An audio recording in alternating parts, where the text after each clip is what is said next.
नमस्कार, लाइव 7 विशेष में आपका स्वागत है। मैं हूं ज्ञान रंजन। दोस्तों, झारखंड विधानसभा के बजट सत्र का आज 14वां दिन है और अब बजट सत्र अपने समाप्ति की ओर आगे बढ़ रहा है। लगातार आप देख रहे हैं कि प्रश्नकाल हो रहे हैं, कई सवाल आ रहे हैं, सवाल के जवाब भी मिल रहे हैं। भ्रष्टाचार के मुद्दे पर सरकार को घेरा भी जा रहा है, अपने पराये तो पराये अपने भी घेर रहे हैं और इस बीच हर एक विभाग का अनुदान मांग भी लगातार देखा जा रहा है कि पारित हो रहा है। लेकिन सवाल यह उठ रहा है कि आखिरकार सीएम हेमंत सोरेन जयराम महतो पर इतने मेहरबान क्यों हो गए। यह सवाल इसलिए उठ रहा है कि जयराम महतो का सवाल आता है और जवाब मंत्री तो देते हैं, लेकिन उठ के मुख्यमंत्री भी दे देते हैं। दूसरी ओर आखिरकार ऐसा क्या डिमांड कर दिया है जमशेदपुर पूर्वी की विधायक पूर्णिमा दास साहू ने कि मुख्यमंत्री हेमंत सोरेन को सदन के भीतर अपने सीट पर बैठ करके ताली बजानी पड़ी। हम आपको हर एक पहलू के बारे में बताएंगे। दोस्तों, झारखंड में जो एमएसपी है, जो समर्थन मूल्य तय किया गया है धान खरीद का, उसको लेकर के कई सवाल आए। सवाल यह भी आया कि जो समर्थन मूल्य सरकार बोली थी वो नहीं दे रही है, 2400 रुपये मिल रहे हैं, बिचौलिया हावी है, अन्य तरह की सवालें आए। लेकिन आज टाइगर जयराम महतो ने जो सवाल उठाया, वो सवाल इसलिए महत्वपूर्ण हो जाता है कि विभागीय मंत्री इरफान अंसारी अपने जवाब से उनको संतुष्ट करने का प्रयास कर रहे थे, लेकिन अंत में मुख्यमंत्री हेमंत सोरेन को उठ करके उनके सवालों का जवाब देना पड़ा।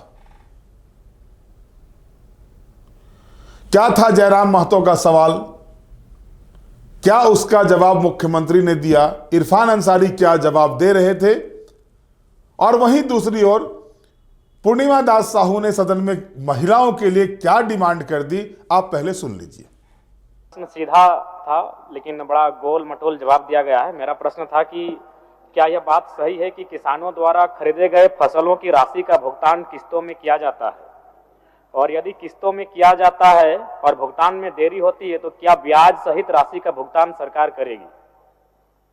चलिए, माननीय मंत्री जी।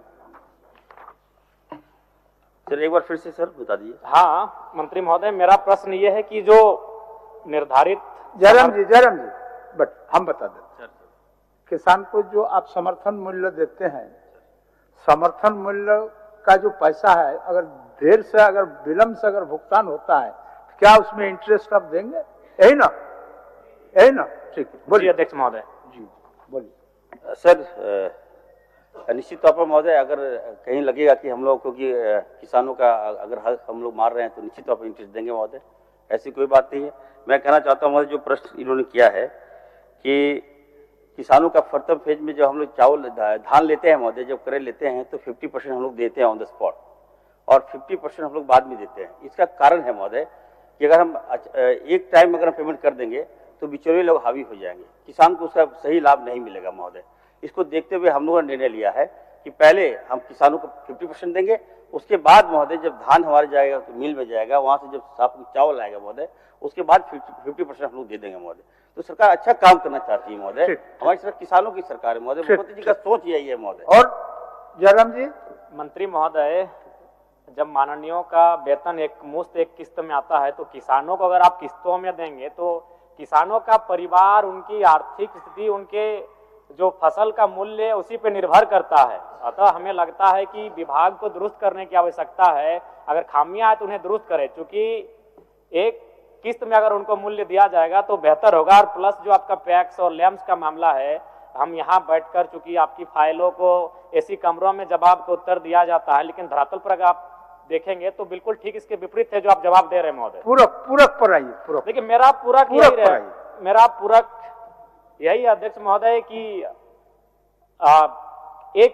एक मुश्त में, एक किस्त में सरकार विचार रखती है। सर मैंने कहा ना सर कि हम किसान की जो हित है सर उसको देखते हैं। विधायक जी जो कहना चाह रहे हैं कि एक मुश्त में महोदय, अगर एक मुश्त में देंगे तो महोदय इसमें करप्शन बढ़ेगा महोदय, सभी किसानों को लाभ नहीं मिलेगा। हमारा झारखंड है महोदय, आदिवासी ट्रैवल है महोदय, ये लोग जाएंगे तो वहाँ बिचौलिए लोग लेके जाएंगे, उनका पता चला धान भी दिए पैसा भी नहीं मिला महोदय। तो हम लोग देखते हैं, वेरीफाई करते हैं कि सही जगह मिला कि नहीं मिला पैसा। इसलिए महोदय ये हमने क्राइटेरिया तय किया है। अगर विधायक जी को पर्टिकुलर किसी किसान को चाहिए हेल्प देने के लिए तो मैं उसको दिलवा दूंगा महोदय। ठीक है, बस मंत्री महोदय आप बोलिए। स्वीकार कर रहे हैं कि इससे एक करप्शन। मिनट आपका माननीय मुख्यमंत्री जी इच्छा व्यक्त किए हैं संतुष्ट करने के लिए। माननीय जयराम महतो जी का जो सवाल है, सवाल बहुत स्पष्ट है, थोड़ा शायद मंत्री जी इसको क्लियर नहीं कर पा रहे हैं। अध्यक्ष महोदय, जो धान क्रय करने का जो प्रक्रिया है राज्य सरकार के अंतर्गत, वो जो उठाव करती है और उसके बदले जो सरकार के माध्यम से किसानों को पैसे दिए जाते हैं, वो इस आधार पर अध्यक्ष महोदय की एक रोटेशन सिस्टम है राज्य के अंदर, राइस मिलों का एक कैपेसिटी है, उस हिसाब से उठाव भी होता है और मिलिंग भी होती है, फिर वो बाजार में आता है या गरीबों में बढ़ता है। उसके बाद ये एक कंटिन्यूअस प्रोसेस है। जगह नहीं होने की वजह से उठाव भी कभी देरी से होती है और राइस नहीं बनने की वजह से मिल में ये प्रोसेस कंप्लीट नहीं होने से उनको पैसे भी नहीं मिलते हैं। तो ये कंटिन्यूअस प्रोसेस है और ये चलता रहता है। हाँ, ये बात है कभी कभी किसी वर्ष किसी में अधिक समय लग जाता है, किसी जिले में किसी में समय पर मिल जाता है, तो ये फेज वाइज ही चलता है अध्यक्ष महोदय।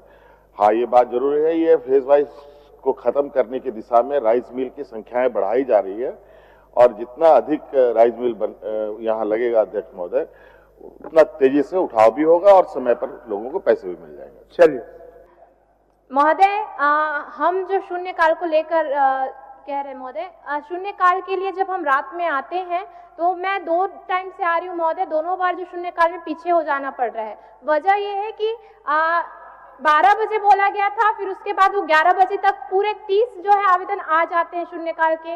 8 बजे से ही माननीय महोदय जो है अपना जो तो मैं महोदय चाह रही थी, हम महिलाएं जो है गुइन चोर कर 12 ही महिलाएं हैं, हम महिलाओं को भी इसमें आरक्षण दिया जाए शून्यकाल में। हमारा पहले हम देख लेते हैं, आपको हम बता दें कि हम लोग 12-1 बजे से प्रारंभ करते हैं और माननीय नीरा जी का आपत्ति था कि हम लोग को 2 बार आना जाना पड़ता है, उसको भी मैंने शिथिल कर दिया। अभी एक ही बार में आप 12-1 बजे के बाद 1 घंटा 1.5 घंटा में अपना शून्यकाल दे करके उसको लिस्टिंग करा के आप आराम से जा सकते हैं, दोबारा आपको आने की आवश्यकता नहीं है।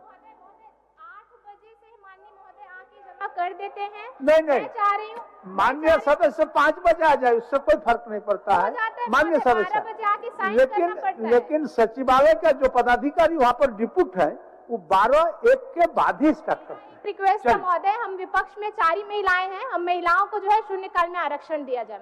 अच्छा, ठीक ठीक धन्यवाद। तो अभी आपने देखा कि विधायक जयराम महतो, विधायक पूर्णिमा दास साहू किस तरह से, किस बारीकी के साथ अपनी बातों को सदन के भीतर रख रहे हैं और आलम यह हो रहा है कि उनके सवालों का जवाब मुख्यमंत्री दे रहे हैं, तो दूसरी ओर जो डिमांड किए जा रहे हैं पूर्णिमा दास साहू के द्वारा, उसकी प्रशंसा मुख्यमंत्री भी ताली बजाकर कर रहे हैं। दोस्तों, जयराम महतो ने अपने अल्पसूचित प्रश्न के माध्यम से सरकार से यह जानना चाहा था कि समर्थन मूल्य जो किसानों को दिया जा रहा है, आधी राशि दी जा रही है, आधी राशि बाद में दी जा रही है, तो क्या सरकार जो बाद में आधी राशि दे रही है उसको ब्याज सहित देगी? यह सवाल था और इस सवाल का जवाब विभागीय मंत्री दे रहे थे कि ये व्यवस्था इसलिए की गई है कि पहले आधे जो अनाज लिए जाते हैं, आधे का समर्थन मूल्य दिया जाता है, बिचौलिया हावी ना हो, इसलिए जो है सो आधे पैसे जो है सो वो बाद में दिए जाते हैं। और मंत्री के जवाब और विधायक के सवाल के बीच में लगातार ये बातें चल रही थी और इसी बीच मुख्यमंत्री हेमंत सोरेन खुद जवाब देने के लिए उठ जाते हैं और मुख्यमंत्री हेमंत सोरेन ने कहा कि धान क्रय की एक प्रक्रिया है, सरकार ने एक प्रक्रिया तय की है, उस प्रक्रिया के तहत जो है सो उठाव होता है और उसके बाद वो राइस मिल में जाता है। राइस मिल में जब वो तैयार हो जाता है तब फिर उसके हिसाब से उसको जो है सो उसकी बिलिंग होती है और तब दूसरे किस्त की राशि दी जाती है। उन्होंने इस बात को स्वीकार किया कि यह लगातार चलने वाली प्रक्रिया है और यह भी स्वीकार किया मुख्यमंत्री ने कि हमारे प्रदेश में राइस मिल की कमी है, तो सरकार राइस मिल कैसे बढ़े इस पर भी प्रयास कर रही है। सवाल जयराम महतो का जवाब विभागीय मंत्री संतुष्ट नहीं कर पाए तो मुख्यमंत्री ने दिया, और यह पहली मर्तबा नहीं, इससे पहले भी मैंने आपको दिखाया था कैसे मुख्यमंत्री हेमंत सोरेन ने टाइगर जयराम महतो के सवाल पर विभागीय मंत्री को बैठने का इशारा किया और खुद उसको लेकर के जवाब देने उठ गए थे। अब राजनीतिक गलियारे में चर्चा का विषय यही बना हुआ है कि आखिरकार मुख्यमंत्री हेमंत सोरेन टाइगर जयराम महतो पर इतने मेहरबान क्यों हैं?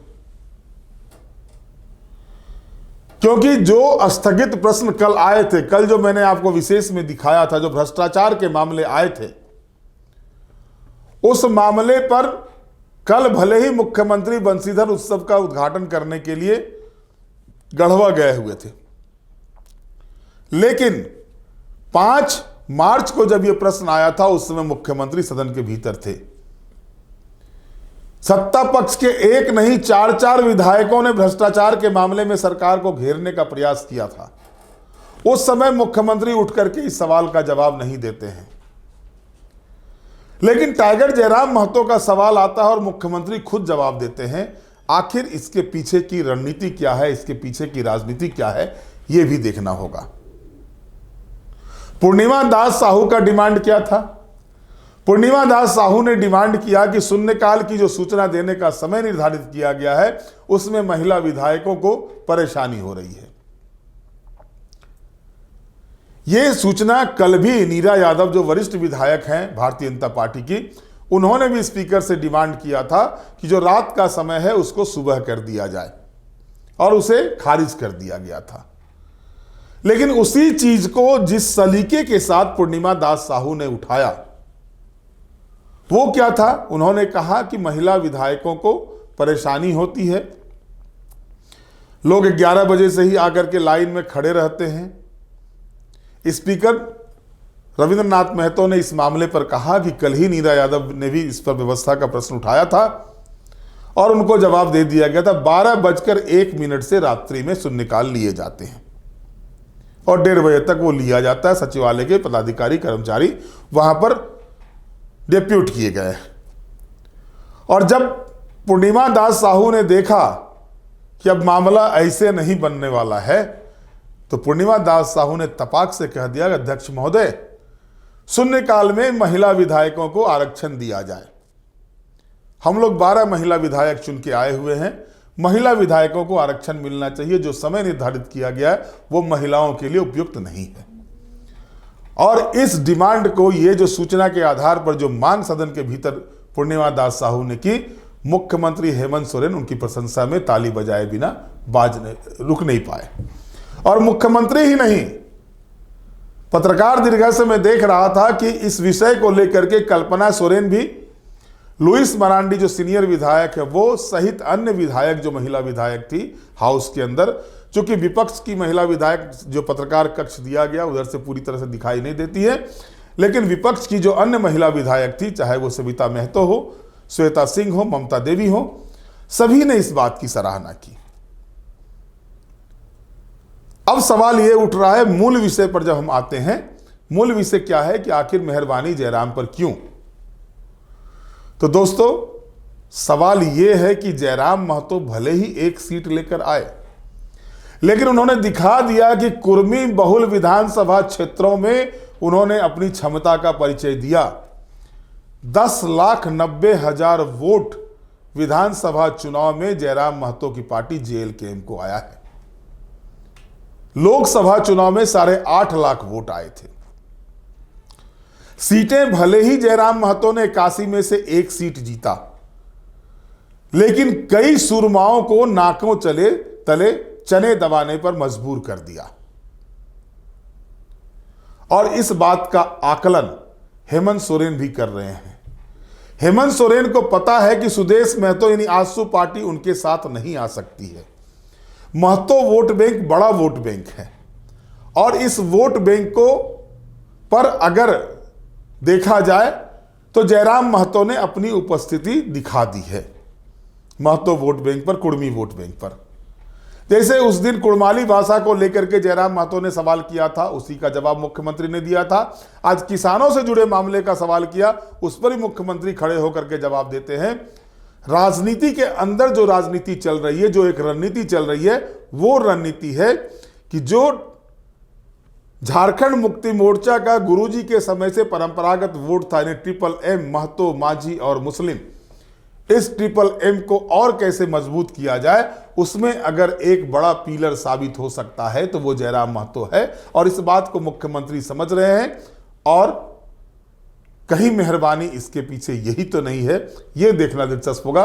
बहरहाल आज के विशेष में इतना ही। आप हमारे साथ जुड़े रहें, हमें लाइक करें, सब्सक्राइब करें। बहुत बहुत धन्यवाद। नमस्कार।